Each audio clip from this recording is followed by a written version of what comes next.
Jolly Yellow presents Aerials. How goes it, folks? That was me from a couple of days ago talking about the movie Aerials. I try to keep that spoiler free as possible, and now I want to go a little bit deeper, and this time there will be spoilers. So first and foremost, I think the tension that was supposed to be going on between the married couple to kind of expose those different lines of thought, a little bit wonky there. This is why I kind of said the acting felt a bit subpar. It's almost like the two of them didn't have a lot of chemistry together. Maybe that's what it was. And you could see it as the arguments came through, and they were supposed to be playing this couple that were always on the edge of a major argument, which leads into conversations later on in the movie where she's talking about evolution, he's talking about creationism. I appreciated that. It seems they recognized they didn't have a lot of a budget, so they kept the effects minimal.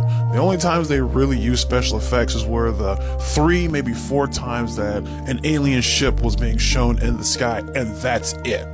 Likewise, whenever they had the aliens, I guess, on screen, so to speak, they were shown as like shadows or silhouettes of a person, and they would even move once or twice. In fact, there's even one particular scene that's really, it gets to you, where the husband is like looking behind him, he doesn't see anything, but the alien is actually there, and it begins walking towards him. One of the creepiest parts in the entire movie. Done very well.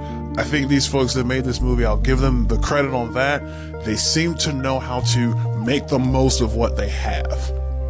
Another minus, though, I would put on it is their use of sound. Whenever the aliens appeared, you know how, usually you would, associate like a sound with the arrival. So, it's like oh no, something's about to happen, the tense music.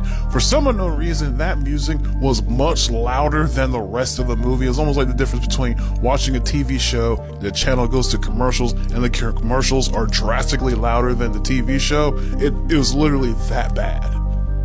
Another odd thing, and perhaps it was me, but as far as I could tell, it is never explicitly explained why the wife is wheelchair bound.